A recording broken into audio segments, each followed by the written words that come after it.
Este programa es presentado por Microzules, Athena Foods, Lácteos Lactolanda e Insuquim.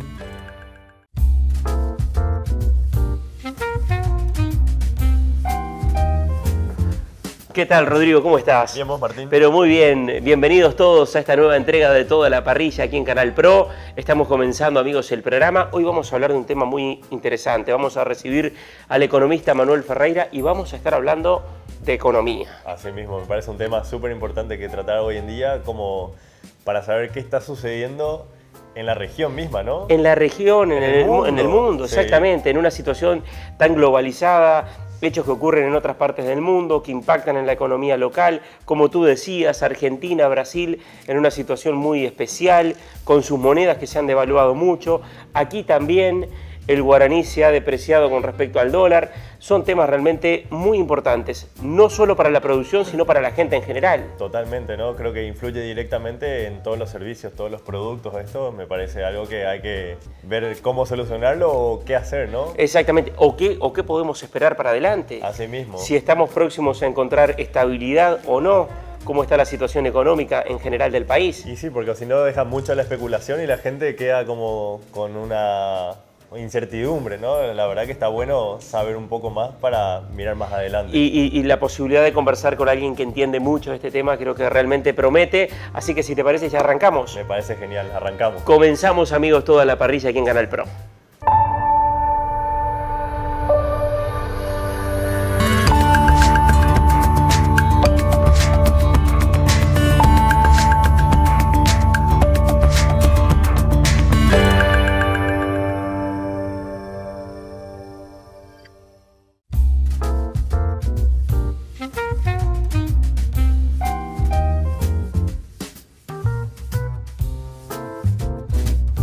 Comenzamos, amigos, el programa y como lo veníamos anunciando, vamos a recibir al economista Manuel Ferreira, un hombre de la casa que habitualmente participa aquí en Canal Pro. El gusto de recibirlo, Manuel. Muchas gracias por acompañarnos. Un gusto, gracias por invitarme. Bueno, Manuel, ¿qué está pasando con la economía de Paraguay? Bueno, la economía de Paraguay ha tenido una serie de shocks externos que nos han afectado. Esto comienza... Un impacto muy importante ha sido la guerra comercial entre China y Estados Unidos, que para ponerlo en dos palabras es básicamente Estados Unidos le pone un arancel de 25% a todas las importaciones chinas. China se venga de eso, digamos, poniéndole también un 25% a las exportaciones americanas a China, donde afecta fundamentalmente la soja, nuestro principal producto de exportación. El 100% de los contratos de soja en Paraguay, que son todos iguales, tienen básicamente dos precios. El precio de Chicago y el premio. El precio de Chicago obviamente es el precio de Estados Unidos, pero hoy el mercado de Chicago no es el que determina el precio, con esta circunstancia que ha variado. Entonces hay una gran confusión comercial a nivel mundial de cómo esto se va a arreglar. Básicamente lo que vamos a ver es posiblemente una soja originada en Golfo de México va a venir a las fábricas argentinas para romper el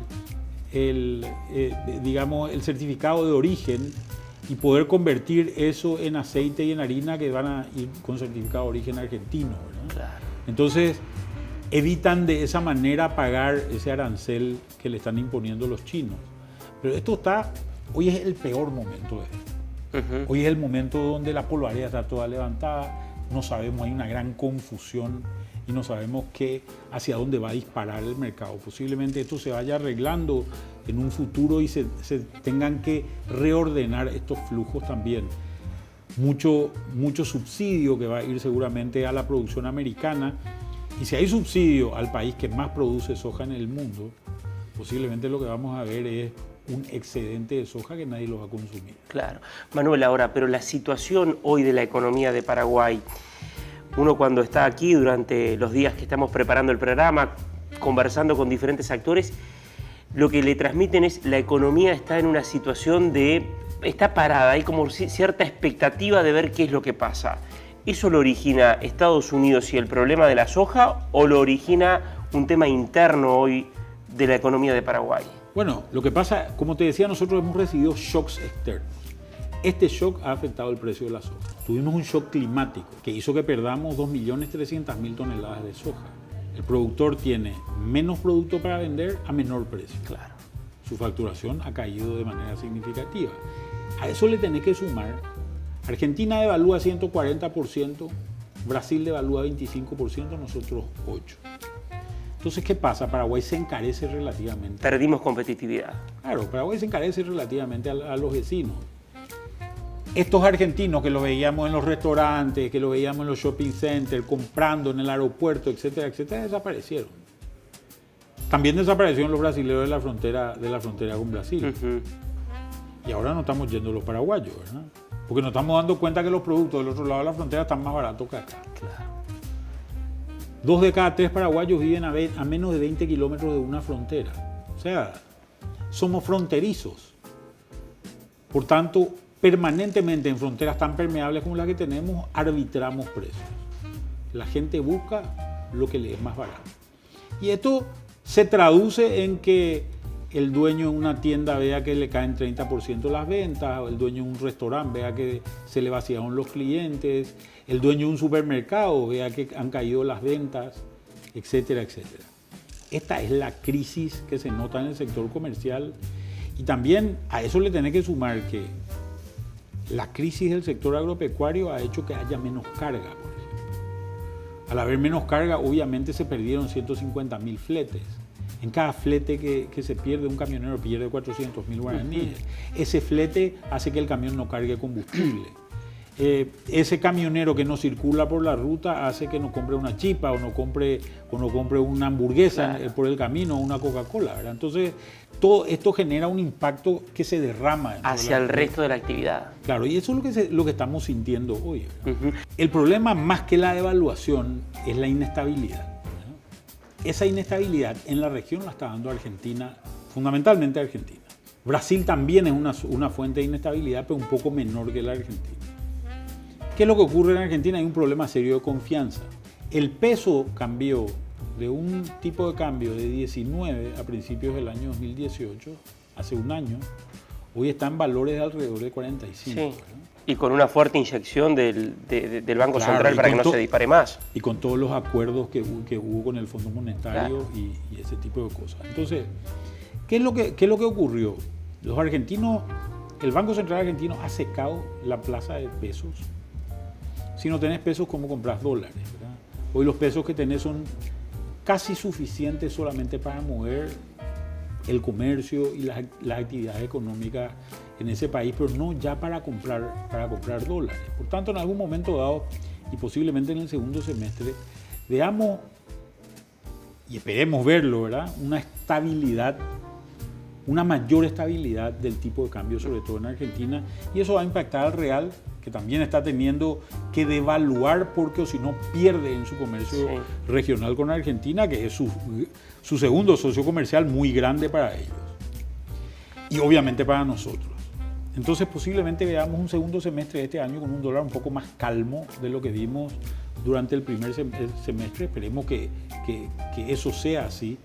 Y de ser así, posiblemente lo que tendríamos que ver es menores expectativas de los paraguayos a que se conviertan los guaraníes en dólares. Porque hoy muchos paraguayos creen que el dólar va a seguir subiendo, entonces convierten también guaraníes a dólares, ¿verdad? Claro, y la pregunta del millón, ¿usted qué cree? ¿Que va a estabilizarse el guaraní o si Argentina se queda en 45, Brasil en 4 reales por dólar, Paraguay va a tener que devaluar y el dólar va a subir más aquí? No, yo no creo que ocurra. Yo creo que si hay una estabilidad de tipo de cambio a nivel regional, nosotros también vamos a estar en una situación de estabilidad de tipo de cambio. Y en estabilidad somos más competitivos que la región, porque Paraguay tiene menores costos. Claro. Entonces, al tener menores costos, obviamente Paraguay va a ser más barato para un brasilero o va a ser más barato para un argentino también. Y definitivamente va a ser más barato que Argentina o que Brasil para los propios paraguayos. La competitividad de Paraguay no pasa solamente por el tipo de cambio, sino que pasa por un elemento que recién usted mencionaba, que son los costos más bajos que los países de la región. costos más bajos en términos de mano de obra, costos más bajos en términos de impuestos, costos más bajos en términos de seguridad social, y todo eso hace que Paraguay sea más competitivo estructuralmente de lo que es Argentina o de lo que es Brasil. Y cuando este fenómeno del tipo de cambio desaparezca, si es que eso ocurre, posiblemente lo que veamos es que las cosas se empiezan a normalizar durante el segundo semestre. Hace más o menos, hace 2 domingos, sí, veíamos que salió una publicación en O Globo que hablaba del tema de que la Policía Federal Brasilera iba a empezar a controlar el negocio de dólares, de reales en efectivo que venían de Paraguay y se iban al Brasil. Y básicamente en este contexto se empezaron a hacer controles, pero la primera medida que ha tomado el Banco Central de Brasil es básicamente no reciban reales de Paraguay. Esto puede secar Ciudad del Este, porque a Ciudad del Este, claro, entra a comprar un número muy importante de brasileños. Entra un brasilero. Una cosa que poca gente sabe, la gran mayoría de las tarjetas de crédito que tienen los brasileros son tarjetas internas, tarjetas nacionales, no funcionan fuera del Brasil.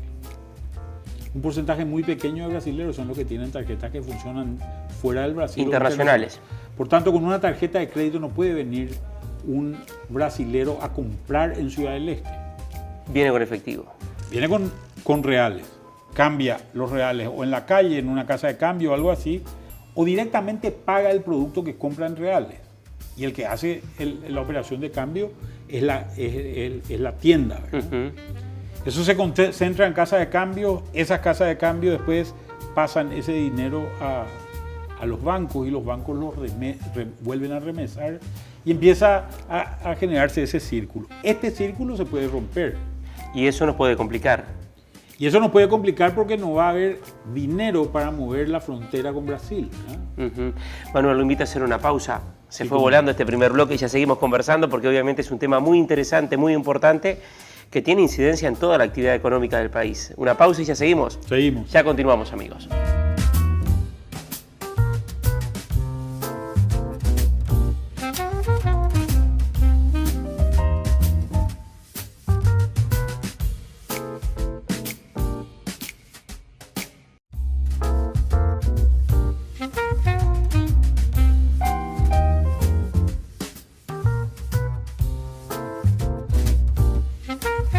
Seguimos conversando con el economista Manuel Ferreira. Manuel, me queda claro, o creo que queda muy claro, la importancia que tiene para la economía paraguaya el sector agropecuario. Estamos hablando de que una situación que hoy ha generado mucha incertidumbre tiene su origen de alguna manera en una complicación con un rubro como es la soja. Sí. A esto se le sumó, a este problema que te decía de los precios, que se originaron en este problema comercial que veía, se le sumó otro problema a nivel internacional, que es, hay un brote de fiebre porcina africana muy importante en China. Y uno dirá, ¿y qué tienen que ver los chanchos chinos con Paraguay, verdad? Con la soja paraguaya. En realidad, por ese brote de fiebre porcina, la fiebre porcina es una enfermedad que tiene casi 100% de mortandad. No hay vacuna, además. En el porcino, exactamente. En el mundo hay más o menos 1.000 millones de chanchos. De los 1.000 millones de chanchos, 500 están en China. 500 millones. Y se estima que el 30% de todos los chanchos chinos van a tener que pasar por un sistema de rifle sanitario, se van a tener que ser sacrificados. Entonces, esos chanchos eran grandes comedores de soja paraguaya, o soja argentina, o soja uruguaya, o soja brasilera, ¿verdad? O soja americana. Es el primer evento de caída de demanda que se da en el mercado en los últimos posiblemente 20 años o 30 años. Claro, ya vamos a hablar algo más de China. Es un cambio negativo para la soja, pero quizás nosotros ahora estuvimos en China cubriendo un evento comercial, una feria de la alimentación, quizás una oportunidad muy importante para la carne vacuna. Sí, pero no para Paraguay. Porque Paraguay no tiene relaciones diplomáticas con China. Al no tener relaciones diplomáticas, y esto es importante entender, Paraguay le puede exportar cualquier cosa a China porque es un mercado abierto. Cuando mando un producto animal o un producto vegetal, necesito un certificado sanitario. Y ese certificado sanitario es emitido en el Paraguay por Senaxa o por Senave, por un organismo público. Lo que pasa es que el Estado chino no reconoce al Estado paraguayo, entonces no reconoce el certificado sanitario. Entonces, nosotros no podemos exportar exportar carne o exportar soja porque son productos que necesitan certificados sanitarios. Manuel, pero está Taiwán. Paraguay sí tiene relación con Taiwán, incluso en el caso carne hay una cuota de 20.000 toneladas. ¿Qué le sirve más al país? ¿Usted qué cree que es lo más conveniente? ¿Mantener Taiwán o decir, bueno, busquemos la opción de China? Pero a todas luces es mucho más eficiente para el tipo de estructura productiva que nosotros tenemos tener vínculos con China que con Taiwán. Porque China es el gran demandante de lo que nosotros producimos. A Uruguay le pasa lo mismo, sí, ¿verdad? Uruguay también produce grano, también produce carne, y hoy su principal mercado, casi el 60% de toda la carne uruguaya se está yendo a China, ¿verdad? Nosotros seguimos peleando en los mercados chilenos, en los mercados rusos, ¿verdad? Entonces, el gran driver del precio a nivel internacional en lo que nosotros producimos es China y nosotros no estamos en ese mercado. Esta guerra comercial está recomponiendo el mundo y está armando una nueva guerra fría. Esta guerra fría es una guerra económica. A diferencia de lo que fue la guerra fría política o militar de la posguerra, esta es una guerra económica. Y Estados Unidos está diciendo que vos sos mi aliado, no sos el aliado de los chinos. Y los chinos dicen lo mismo. Le pasa ahora a Brasil, que quería habilitar más plantas para China, y la versión que circula es que le cuesta a Brasil lograr eso porque China lo ve a Bolsonaro muy cerca de Trump. Exactamente. Y sin embargo Argentina les habilitó todas sus plantas, porque Argentina tiene un convenio unilateral o bilateral con China, ¿verdad? Entonces obviamente estas circunstancias son totalmente distintas a las circunstancias que tiene hoy Paraguay, ¿verdad? Sí. Es clara su posición y su visión.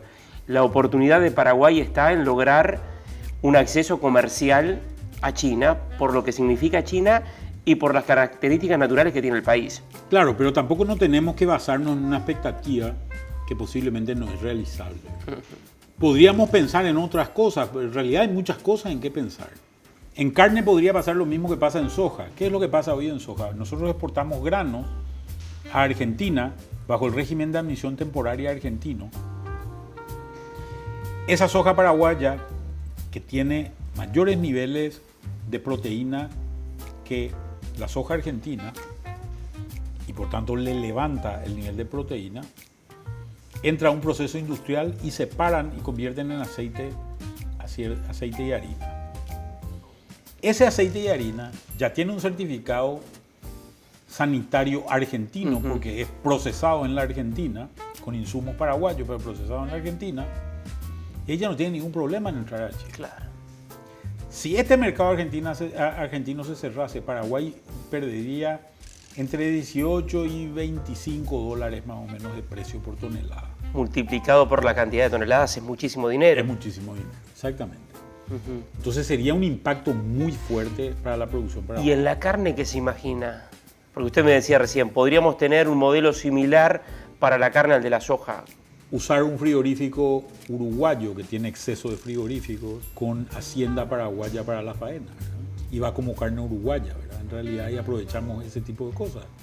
En realidad hay muchas cosas que se pueden pensar. Esto hoy es totalmente legal y podríamos aprovechar ese tipo de ventajas, ¿verdad? Y conservar Taiwán. Y seguir conservando Taiwán, ¿verdad? Este es un negocio privado, no tiene absolutamente nada que ver con el negocio público, con las relaciones diplomáticas del país. Manuel, se habla, y volviendo a lo interno, de algunos cambios en el aspecto tributario. ¿Es un momento adecuado para plantear esto? Y clarísimo que no, ¿verdad? Esta es una discusión que comenzó en otro momento, por decirlo así. Y ahora se ve realmente el tipo de problemas con los que nos estamos enfrentando. Y sobre todo porque genera mucha inseguridad en los agentes económicos.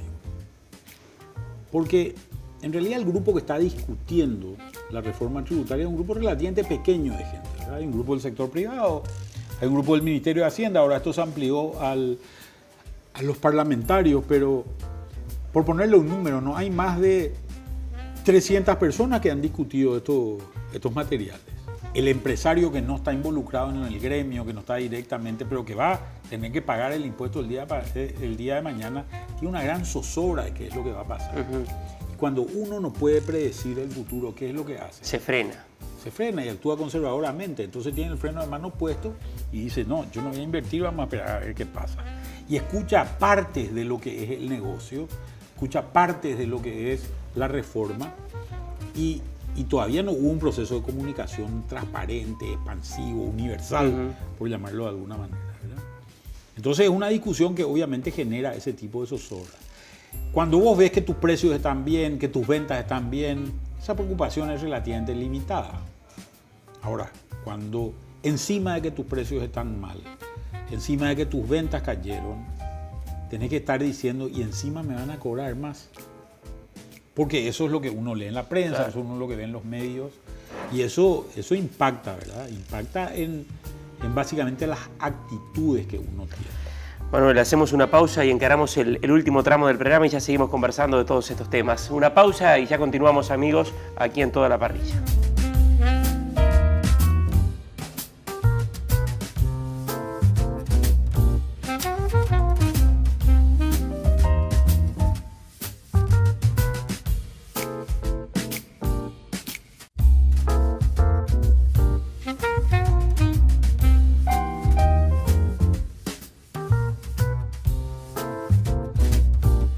Comenzamos el último bloque y estamos conversando con el economista Manuel Ferreira. Manuel, vamos a profundizar en el tema interno. Recién hablábamos antes de la pausa de la posibilidad de modificar el aspecto impositivo aquí en el país. Se están discutiendo algunos cambios.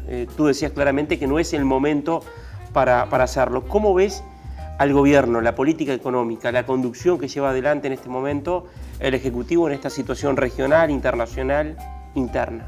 No, yo creo que el gobierno está empezando a darse cuenta de que en realidad las cosas no están bien, ¿verdad? Y creo que eso es un paso importante y de que hay que hacer algo al respecto. Hasta ahora el gobierno venía con un plan, como tal vez todo gobierno nuevo, plan de reforma, plan de modificar cosas, plan de apuntar a construir instituciones que apunten a largo plazo. Pero creo que ha sido una gran tarea del sector privado convencerle al gobierno de que en realidad las cosas no están bien. Y te digo convencerle al gobierno porque el funcionario público le es difícil creerle a la gente del sector privado, porque cuando se acerca un funcionario de Hacienda a una persona del sector privado y le pregunta cómo andan las cosas, siempre están mal, ¿verdad? Porque este es el que me va a cobrar impuestos. Entonces mejor. Entonces para los funcionarios de carrera es medio poco creíble la situación. Pero creo que se ha hecho una gran tarea de convencerle y creo que hoy el gobierno está empezando a pensar en planes contracíclicos importantes que pueden tener efecto en el futuro en la economía, y eso es importante. Claro, un plan contracíclico que uno ve que toman otros países, caso por ejemplo Estados Unidos, cuando hay una economía que se enfría, es alivio tributario, facilidad en el crédito, bajando tasas. ¿Cómo te imaginas aquí un plan anticíclico, digamos, o de shock frente a esta situación, siendo que ahora estamos hablando de aumentar impuestos? No, y posiblemente un plan anticíclico venga mucho más por el lado del gasto que por el lado del ingreso, ¿verdad? Entonces vamos a ver posiblemente mayor dinámica en obra pública de lo que hemos visto hasta ahora, ¿verdad? La dinámica estuvo muy frenada en obra pública en general en los últimos... Qué bien huele esto. Muy bien, ¿viste? Sí. Te distrae, ¿verdad? No es todo real, es todo real. Es todo real, sí. Para que la gente crea. Claro. Esta dinámica realmente genera un impacto que cuando la gente empieza a ver que hay obras que se mueven, que hay gente trabajando en la calle, que hay gente trabajando en rutas, que hay mayor construcción, la gente dice a la pucha, mira, empezamos a ver cosas y empieza a generar un impacto importante. Por otro lado, esas mismas obras generan efectivo que se empieza a mover dentro de la economía, y ese efectivo que se empieza a mover dentro de la economía también genera un impacto porque el obrero de construcción se va y compra en la despensa le pide a su proveedor, el proveedor produce el producto y así se genera ese círculo virtuoso que favorece a toda la economía.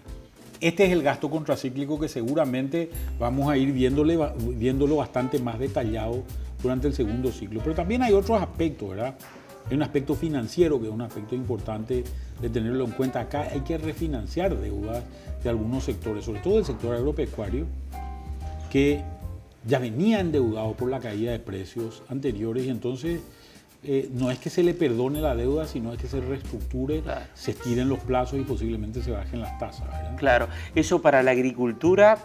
¿O también considerás, te invito Manuel a que te vayas sirviendo, que es necesario, por ejemplo, para el sector ganadero, si bien por ahí no tiene un nivel digamos, de inversión o no es tan intensivo como es, por ejemplo, la agricultura? Porque en la ganadería hemos tenido también una caída importante del precio del ganado, si comparamos los niveles ahora de 2019 con respecto a los que teníamos en 2018.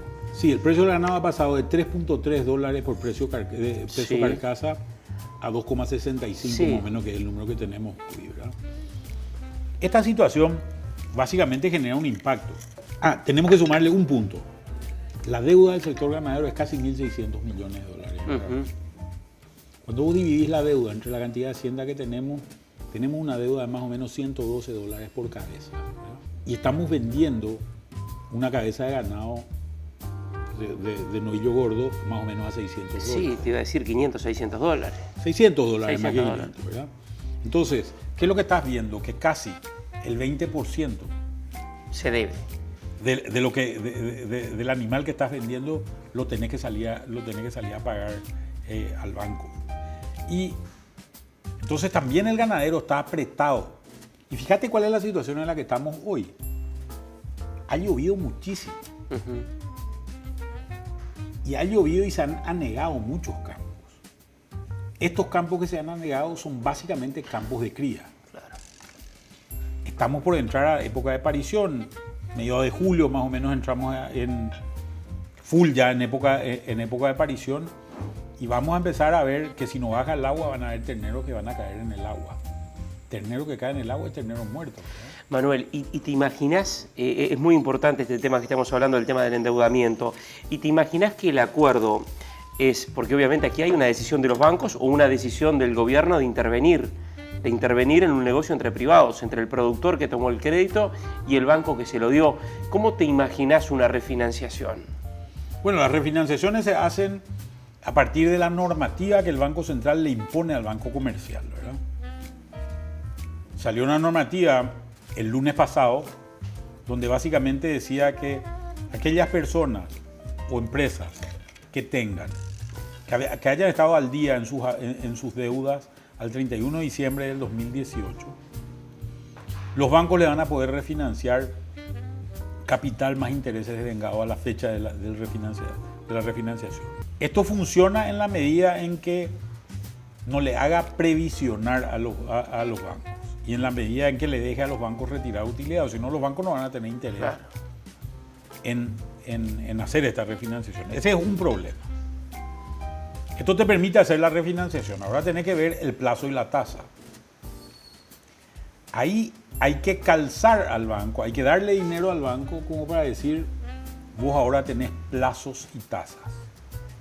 Plazo te lo puede dar la AFD, por ejemplo. La AFD le fondea al banco y le permite al banco estirar los plazos hasta 7 años, por ejemplo. Y eso, para las acreencias del sector ganadero, hace que la cuota baje. Que esos dólares, 100 y algo dólares, pesen menos en la operativa. Pesen menos en la operativa y en el resultado ganadero y te impacten menos en tu resultado final, ¿verdad? Entonces, esa es una alternativa de cosas que se pueden hacer. Pero después hay que buscar cómo hacemos para bajar la tasa.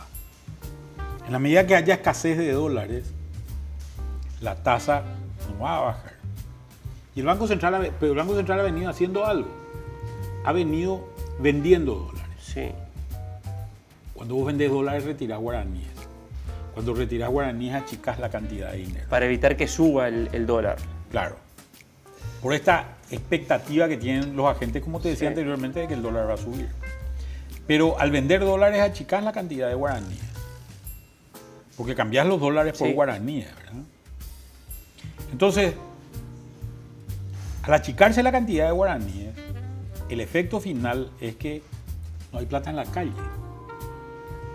Hemos visto una caída del M0, que es la cantidad de billetes y monedas disponibles, del orden del 0,4% interanual. O sea, hoy tenemos menos plata que hace un año cuando las cosas estaban bien, ¿verdad?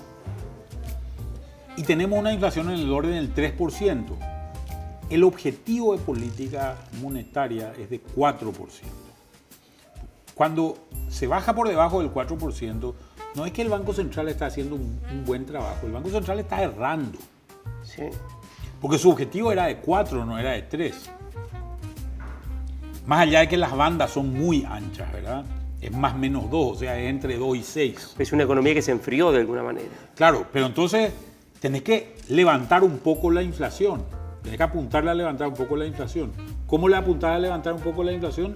Tirando más guaraníes a la calle. Entonces estas operaciones de mercado abierto, estas compras, estas ventas de dólares, en realidad van en contra de eso. ¿Cómo podés hacer? La pregunta debería ser, ¿cómo podés hacer para tener más dólares en la economía? Y ahí la única respuesta que hay es el encaje legal. El encaje legal es la cantidad de dólares que cuando un banco comercial recibe dinero de un depositante, Tiene que garantizar. tiene que depositar en el Claro. Banco Central. Ese número está en 26,5. O sea, por cada 100 dólares, 26 dólares y medio se tiene que quedar en el Banco Central. Si vos bajás el encaje legal a 15, por ejemplo, por cada punto porcentual que bajás el encaje legal, largás más o menos entre 50 y 60 millones de dólares a la calle, sin gastar un peso. Ampliás la cantidad de dinero, reducís la presión también a la devaluación. Y aprovechando esto, que esto sea concomitante con aquello que te decía anteriormente, de que vemos un dólar más estable en la región, ¿verdad? Y que nos permita hacer eso, creo que esto va a generar una calma en el mercado, porque van a haber más dólares, no va a haber tanta presión de suba el tipo de cambio y también pueden haber más guaraníes. Manuel, podríamos seguir conversando muchísimo más rato, se nos fue el tiempo, incluso creo que nos pasamos algunos minutos. Vamos a volver a conversar de todos estos temas. Creo que es interesante poder profundizar en esta idea de la necesidad de una refinanciación para el sector agropecuario. Le agradezco que nos haya acompañado en el programa de hoy. No, muchas gracias, realmente un placer estar contigo y muy rica la comida, muy agradable la charla. Muchas gracias. Final, amigos de Toda la Parrilla, nos reencontramos nuevamente la próxima semana. Muchas gracias.